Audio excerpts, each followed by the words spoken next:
சரவடி பட்டாசு தான். அதாவது ஆரம்பிச்சதுலேருந்து முடிகிற வரைக்கும், ட்ரெய்லர் முடிகிற வரைக்கும் ஒரே பரபரப்பு அப்படியே போயிட்டே இருக்குது. சல்லுன்னு முழுக்க ஒரு ஃபேன் பாய் படங்கிறத ட்ரெய்லர் பார்க்குறப்ப வைக்காமல் ரீரிகார்டிங் அந்த பாட்டை யூஸ் பண்ணியிருக்காங்க. ஆக்சுவலி அந்த படத்தில் 2 பாட்டு ரீரிகார்டிங் ரீமிக்ஸ் பண்ணியிருக்காங்க. ஒரு பாட்டு இந்த பாட்டு, இன்னொரு பாராட்டக்கூடிய விஷயம், படத்தில் எந்த ஆபாச காட்சிகளும் கிடையாது. இத்தனைக்கும் ஒரு டான் படம் தான், எப்படி கிளப் டான்ஸ் இருக்கும் அப்படின்ற மாதிரி ட்ரெய்லரை பார்க்குறப்ப எங்கேயுமே அந்த மாதிரியான விரசமான காட்சிகள், குடும்பத்தோடு பார்க்குறப்ப மௌன் சொல்லிக்கிற காட்சிகள், ஆதிக்கை வைத்து இப்படி ஒரு படம் விளையாண்டுருக்காங்களே அந்த படத்தில். ஆனால் அர்ஜுன் தாஸ் இந்த படத்துக்கு பிறகு ஒரு மிகப்பெரிய ஒரு ரவுண்ட் வருவார் அப்படிங்கிறதுல, ஏன்னா ஈக்குவல் ஸ்பேஸாக இருக்குது.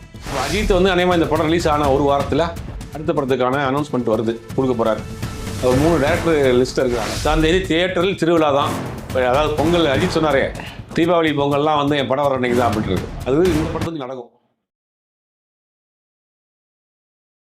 சார் வணக்கம். வணக்கம். குட் பேட் அக்லியை பற்றி தொடர்ந்து நிறைய பேசிட்டோம். பேச முடியாத அளவுக்கு ஒரு ட்ரெய்லரை கொடுத்து எல்லாரையும் ஆஃப் பண்ணிட்டாங்க. டிக்கெட் ஒரு பக்கம் போயிட்டுருக்கு, 2த்தையும் பேரலாக விட்டாங்க. காம்போ ஆஃபரா சார்? இல்லை, காம்போ ஆஃபர்னு எது ஃபஸ்ட்டு ரீச் ஆகுதுன்னு இந்த அனௌன்ஸ்மெண்ட்டும் இல்லாமல் எத்தனை மணிக்கு வருதுன்னு தெரியாமல் விட்ட ட்ரெய்லரு. இந்த ட்ரெய்லரை பற்றி நிறையா பேசிட்டாங்க, நம்மளும் பேசியிருக்கோம். பார்க்குறப்ப அது என்னென்னா ஒரு சரவடி பட்டாசு தான். அதாவது ஆரம்பித்ததுலேருந்து முடிகிற வரைக்கும், ட்ரெய்லர் முடிகிற வரைக்கும் ஒரே பரபரப்பு அப்படியே போயிட்டே இருக்குது. சல்லுன்னு ரொம்ப பிரில்லியண்ட்டாக அவருடைய படங்களில் இருக்கிற எடுத்துகிற டைட்டிலே வச்சு ஒரு வசனமாக பேசியிருக்காரு. நீ பெரிய உன்னோட வரலாறை பார்த்த, நீ பெரிய வில்லனாமே அப்படின்னு அது ஒரு இது வச்சிருக்கிறாரு. அப்புறம் அவர் பேசுகிறாரு, நான் என் ஒய்ஃபுக்காக ட்ரிங்க் பண்ணுறதை விட்டேன், அம்மாவுக்காக ஸ்மோக் பண்ணுறதை விட்டேன், என் பையனுக்காக வயலன்ஸை விட்டேன், திருப்பி அதே பையனுக்காக எடுத்துருக்கிறேன், ஏகே வர்றாரு வள்ளியுடன் கடைசியில் இவர் யோகி பாபா வச்சு முடிச்சிருக்கிறாங்க. முழுக்க ஒரு ஃபேன் பாய் படங்கிறத ட்ரெய்லர் பார்க்குறப்ப தெரிஞ்சுக்கிறது. ஆனால் ஒரு ஒன்லைன் கதை நமக்கு புரியுது. ஒரு அப்பா ஒரு டானு, பையனுக்கு ஒரு பிரச்சனை, திருப்பி அந்த டான் திருப்பி எப்படி டான் ஆகிறாருங்கிறது தான் கதை. பார்த்தா இந்த படத்தில் இன்னொரு ரொம்ப நோட்டீஸ் பண்ண வேண்டிய விஷயம், இவ்வளோ பெரிய ஆக்ஷன் படமாக இருந்தாலும் அதுக்குள்ள ஒரு மைல்டான ஒரு காமெடி ட்ராக் போயிட்டே இருக்குது. அது உண்மையில் ஒரு பிரில்லியண்டான ஒர்க்காக பார்க்குறேன்.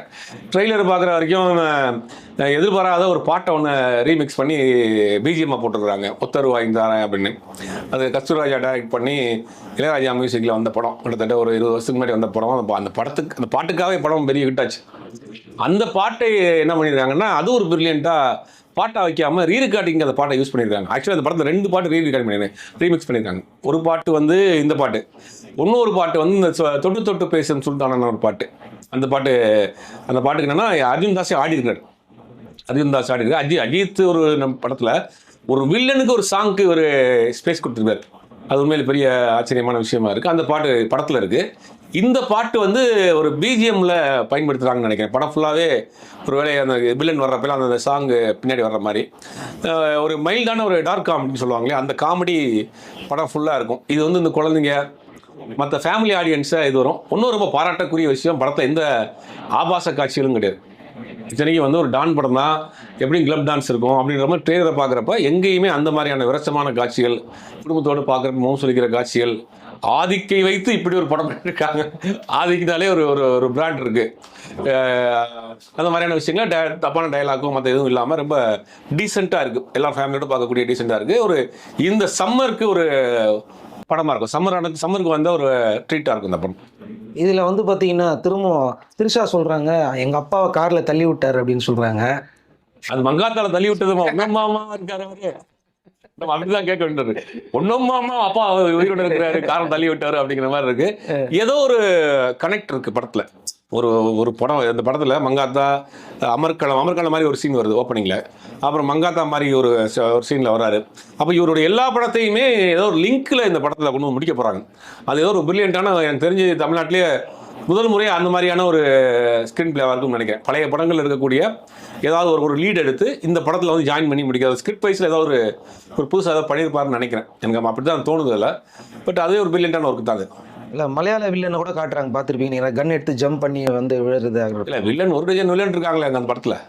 ஆனால் அர்ஜுன் தாஸ் இந்த படத்துக்கு பிறகு ஒரு மிகப்பெரிய ஒரு ரவுண்ட் வருவார் அப்படிங்கிறதுல, ஏன்னா ஈக்குவல் ஸ்பேஸாக இருக்குது. பார்த்தீங்கன்னா ட்ரெய்லர்லேயே அர்ஜுன் தாஸ் தான் ஓப்பனிங்கே.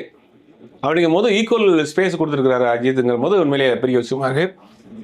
2வது பிரசன்னா இருக்கிறாரு, யோகி பாபு இருக்கிறாரு, திரிஷா அப்படியே இருக்கிறாங்க 20 வருஷமா. அஜித் இப்போ பழைய அஜித்தை காட்டி இப்போ ரொம்ப ஸ்லிம்மாக இருக்கிறாரு. படத்துக்கு எல்லாமே பெரிய ப்ளஸ்ஸாகவே இருக்குது. இப்போ இதில் வந்து பார்த்தீங்கன்னா திரும்ப சிம்ரனை உள்ளே கொண்டு வந்திருக்காங்க, கையில் கன்னோட வேற வராங்க, உன்னை பார்த்து ரொம்ப நாள் ஆச்சுன்னு. அவங்களும் இந்த படத்தில் வில்லி அப்படிங்கிற மாதிரி சொல்லிட்டு இருக்காங்களே. இல்லை, அது நம்ம ஒன்றும் படம் பார்க்கல, அது மாதிரி தகவல் எதுவும் இல்லை.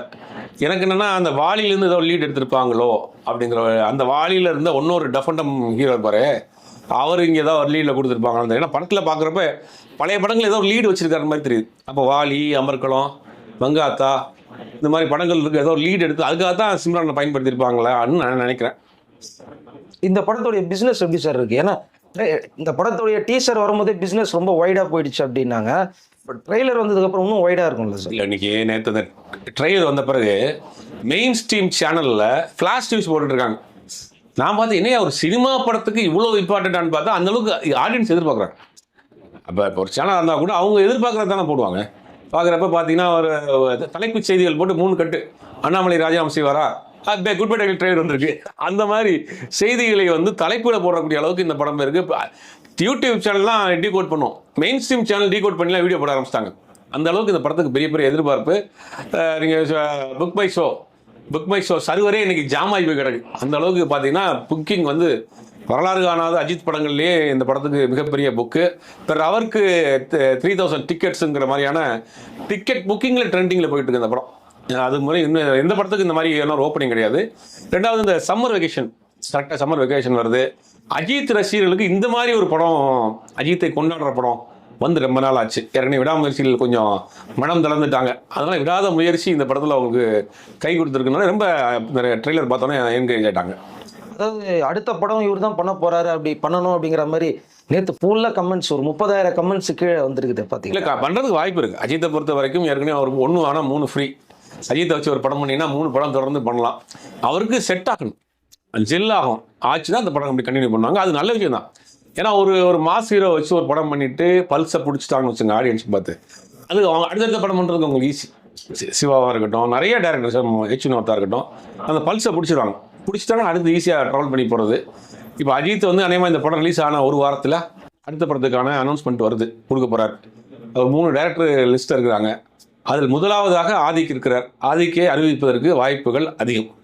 இப்போ இந்த படம் வந்து இப்போ ரிலீஸ்க்கு வந்து தயாராகிடுச்சு. 3வது சிங்கிள் ரெடியாக இருக்குது, திரிஷா அஜித் இருக்காங்க சொல்கிறேன். நீ ஸ்ட்ரைட்டாக படத்துக்கு போயிட எந்த சிங்கிள் தேட்டரில் அவன் தேட்டருக்கு இப்போ படத்தை முழு படத்தை பார்க்கறதுக்கு மக்கள் தயாராகிட்டாங்க. ஒருவேளை அந்த 7ஆம் தேதி 8ஆம் தேதி வாக்கில் மிடில் ஒரு சிங்கிள் டெம்போ, கடைசி டெம்போ ஏற்றி விடலாம் அப்படின்றதுக்காக ரிலீஸ் பண்ணுறது கூட வாய்ப்பு இருக்குது. இல்லை டேரெக்டாக போகிறாங்களான்னு தெரியல. இப்போ இந்த படம் ரிலீஸ் ஆகிறதுக்கு வந்து தயாராகிடுச்சு. ட்ரெய்லர்லேருந்து எல்லாருமே ஹாப்பி சார். ஆனால் எல்லாரும் திரும்ப திரும்ப கேட்குற ஒரே ஒரு விஷயம், இந்த படத்துடைய கதையை நம்மளால் கண்டே பிடிக்க முடியலையே அப்படிங்கிறதான் திரும்ப திரும்ப சொல்கிறாங்க. அவர் வேறு 10 கிலோ கறி வேணும் பாய், அவர் வேறு கேட்குறாரு. ஆமாம், அதெல்லாம் ட்ரெண்டிங்கில் உள்ள இதை விஷயத்த வச்சிருக்காரு. ட்ரெண்டிங்கில் உள்ள 10 கிலோ கறி வேணும் பாய், இருங்க பாய் அப்படிங்கிறாரு. அதான் வந்து இப்போ உள்ள அந்த ஆடியன்ஸை வந்து உள்ள இருக்கிறது தான். எப்பயுமே இந்த படம் பார்க்குற ஆடியன்ஸ்னு பார்த்தீங்கன்னு வச்சுங்களேன், நிறைய வெறித்தனமாக படம் பார்க்குற ஆடியன்ஸ்னால் அந்த 18லேருந்து அந்த 25 வயசுக்குள்ள இருக்கிற ஆடியன்ஸ் தான் வெறித்தனமாக படம் பார்க்குறது. அதுக்கு மேலே போயிடுச்சுன்னா அவங்க ரேராக தான் நல்ல படங்கள் பார்ப்பாங்க, மாதத்துக்கு ஒரு படம் பார்ப்பாங்க, இந்த மாதிரி ரேராக தான் படம் பார்க்குறது. இந்த ரிப்பீட்டடாக தேட்டரை ஃபுல் பண்ணுற ஆடியன்ஸ் யார் தான் அந்த 18லேருந்து 20, 25 இருக்கவங்க தான்.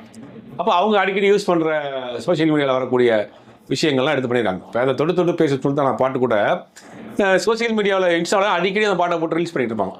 அப்போ அதுலேருந்து ஒரு எடுத்து இந்த பாட்டை வச்சுருக்காங்க. இந்த உத்தரவாதாரம் பாட்டை வந்து அதுலேருந்து தான் எடுக்கிறாங்க. இது லோகேஷ் ஆரம்பிச்சு விட்டது. இப்போ வரிசையாக வந்து எல்லாருமே பழைய பாடல்களை எடுத்து அதை ரீமிக்ஸ் பண்ண ஆரம்பிச்சிருக்காங்க. கதையை நம்ம வந்து கெஸ் பண்ண முடியலலாம் கிடையாது. ஓரளவுக்கு கதை கெஸ் பண்ணுற மாதிரி தான் இருக்குது. ஒரு அப்பா பையன் டான், அதை எப்படி அவங்க வந்து இது பண்ணுறாங்க, அதாவது குட்டாக இருக்கிற ஒருத்தர் எப்படி பேடாக இருக்கிற ஆளுக்குல அக்லி எப்படி நடந்துக்கிறாருங்கிறது தான் கதை. அதான் குட் பேட் அக்லி. அப்பா பையன் ஒரு கேங்ஸ்டர், இவங்க 3 பேருக்குள்ள நடக்கக்கூடிய கதை. அதுக்குள்ளே ஒரு காமெடி, அதுக்குள்ளே ஒரு சென்டிமெண்ட். ஃபஸ்ட்டு 3 ஹவர்ஸில் ஸ்டார்ட் பண்ணி இப்போ 2 hour 18 minutesக்கு கட் பண்ணியிருக்காங்க சொல்கிறாங்களே சார்? இல்லை, அப்படிலாம் கிடையாது. முதல்ல பிளான் பண்ணதே 220 தான். இப்போ படம் வந்து 220 தான் வருது. சென்சார் அப்படி தான் இருக்குது. சென்சார் பார்த்தவங்க எல்லாமே சென்சார் ஆஃபீஸர் இந்த படத்தை பெரிய அளவில் பாராட்டியிருக்காங்க. மேக்ஸிமம் சென்சார் ஆஃபீஸர்ஸ் எதுவும் பண்ண மாட்டாங்க, கட்டையில் படம் பார்த்துட்டு அப்படியே சென்சார் கொடுத்துட்டாங்க. சென்சார் ஆஃபீஸர்ஸும் படம் ஃபாஸ்ட்டாக இருக்குது, ஜாலியாக இருக்குது அப்படின்ற மாதிரி கொடுத்துருக்காங்க. இப்போ இந்த படத்துக்கு வந்து மதுரையில் இது வரைக்கும் தமிழ் சினிமாவில் யாருக்கும் வைக்காத அளவுக்கு ஒரு பெரிய கட் அவுட்னு சொன்னாங்க. ஒரு பஸ் ஒன்று ஓடிக்கிட்டு இருக்குது அஜித் பேரில். இப்போ மதுரையில் ஒரு பஸ் வர ஓட விட்டுருக்காங்க. இல்லை, மதுரையை பொறுத்த வரைக்கும் அஜித் ரசிகர்கள் கூடுதல். மதுரையில் நீங்கள் மதுரையை போய் இறங்குனீங்கன்னா, மாட்டுத்தாவணி பஸ் ஸ்டாண்டில் இறங்குனீங்கன்னா ஒரு 100 அஜித் மன்றத்தில் பார்க்கலாம். அடங்காதவன் அஜித், அப்புறம் வந்து அமர்க்கணும் அஜித் மன்றம் அப்படின்னு வரிசையாக வந்து எந்த கல்யாண வீடு காது குத்து வீடு எங்கே போனாலும் சரி அஜித் ஃபோட்டோ இருக்கும். மதுரையில் அஜித் ரசிகர்கள் கூடுதல். நீங்கள் மதுரையில் போய் யாராவது அஜித் ரசிகரை பார்த்தா உடனே 10 பேரை பார்த்துடலாம் உடனே. அந்த அளவுக்கு மதுரையில் வந்து கூடுதல். மதுரையில் கொண்டாடுறாங்க அஜித்தை வந்து அங்கே மக்கள் ரொம்ப கொண்டாடுறாங்க. இந்த பேனர் தான் பெரிய பேனர் சொல்றாங்க தமிழ்நாட்டில். இல்லை மதுரையில் தான் பொறுத்த வரைக்கும் நான் இந்த போஸ்ட் அடிக்கிறது பேனர் வைக்கிறதெல்லாம் மதுரையை அடிச்சுக்கிறவே முடியாது. தமிழ்நாட்டில் நீங்கள் வந்து அரசியல் கட்சி விழாவாக இருக்கட்டும், காதுகுத்து விழாவாக இருக்கட்டும், எந்த விழாவாக இருக்கட்டும், இந்த போஸ்ட் அடிக்கிறது, இந்த போஸ்டரில் வாசகங்கள் போடுறது அப்படின்னு மிரட்டுறதுலாம் வந்து மதுரை தான். அப்போ அஜித் ரசிகர்கள் பேசிக்காக மதுரையில் அதிகம். அப்படிங்கும்போது கண்டிப்பாக செஞ்சுருப்பாங்க. இப்போ இன்னொன்று என்னன்னா, அதுக்குள்ள 5 லட்சம் லைக்ஸ் வந்துருக்குது. இது என்ன கணக்குன்னே எனக்கு தெரிய மாட்டேங்குது. தமிழ்நாட்டினுடைய மக்கள் தொகை 8 கோடி பேர். இது எவ்வளோ பேர் எங்கேருந்துதான் அதுக்கு வரைக்கும்னா தெரியல. உலகம் முழுக்க அஜித் ரசிகர்கள் இன்னைக்கு பரவி கிடக்குறாங்க. அஜித்தை பொறுத்த வரைக்கும் அஜித் ரசிகர்கள் தான் அப்படின்றது கிடையாது. அஜித் ரசிகர்கள் மட்டும்தான் அஜித் ரசிகர் படம் பார்க்க மாட்டாங்க. காமனாக உள்ள ஆடியன்ஸ் அஜித் படங்கள் பார்ப்பாங்க. அவங்களுக்கு ஒரு ஜாலியாக இருக்கும், பிடிக்கும். அதனால தான் இந்த இவ்வளோ ஓப்பனிங். இது வெளிநாடுகளில் பெரிய ரிசப்ஷன் இருக்குன்னு சொல்கிறாங்க, உண்மையா சார்? பெரிய ஓப்பனிங். ஃபர்ஸ்ட் டே வந்து அமெரிக்காவில் போகிறோம். First day ticket booking open பண்ண அன்றைக்கி first day ticket sold out அமெரிக்காவில் மட்டுமே. அப்புறம் அடுத்தடுத்த நாட்கள்லாம் டிக்கெட் கொஞ்சம் ஈஸியாக கிடச்சிருக்கு போல். அதனால் வந்து வெளிநாடுகள்லேயுமே பெரிய ஓப்பனிங் இருக்குது. சவுதியிலும் இதுக்கு ஒரு பெரிய ஓப்பனிங் இருக்குது. மலையாள படத்துக்கு அப்புறம் இந்த படத்துக்கு தான் அதிகமான ஓப்பனிங். இல்லை அஜித் ஃபேன்ஸ் கேரளா அந்த மிடில் ஈஸ்ட்டை பொறுத்த வரைக்கும் கேரளா பீப்புள்ஸ் அதிகம். துபாயாக இருக்கட்டும், சவுதியாக இருக்கட்டும். அப்படிங்கும்போது அங்கே அஜித்துக்கும் அங்கே ஒரு பெரிய ஃபேன் பேஸ் இருக்குது. அப்போ தமிழ் ஆட்கள் மட்டும் இல்லாமல் மற்ற மலையாள ஆட்கள், தெலுங்கு பேசக்கூடியவங்களும் கூட அஜித் படத்துக்கு அங்கே பெரிய அளவில் ஓப்பனிங் இருக்குது. இந்த படத்துக்கு இந்த படம் பொறுத்த வரைக்கும் இப்போ டிஜிட்டல் ரைட்ஸ் கூட பெரிய ஓப்பனிங் வந்திருக்குன்னு சொன்னாங்க. டிஜிட்டல் ரைட்ஸ், சேட்டலைட் இதெல்லாம் ஆமாம் ஒரே கம்பெனியில் தான் பண்ணியிருக்காங்க போல். ஒரு பெரிய விலைக்கு அவங்க நம்பர் சொல்கிறாங்க. ஆனால் அதை தாண்டி தான் விற்றுருக்குங்கிற மாதிரி எனக்கு தோணுது. இப்போ இந்த படத்துடைய கலெக்ஷன் வந்து பார்த்தீங்கன்னா 1100 தேட்டர் அப்படி ஸ்க்ரீன், பெரிய ஓப்பனிங், வைடு ஓப்பனிங்காக இருக்குது. முதல் நாள் டிக்கெட் கிடைக்குமா அப்படிங்கிற மாதிரி இருக்கும்போதோ இது வரைக்கும் பண்ண அஜித் படங்களுடைய மொத்த வசூலையும் இந்த படம் பீட் பண்ணுன்ற கண்டிப்பாக வாய்ப்பு இருக்குது. ஏன்னா ஓவராக வந்து தமிழ்நாட்டில் நீங்கள் எந்த ஊரில் வேணாலும் இந்த படத்தை பார்க்கலாம்.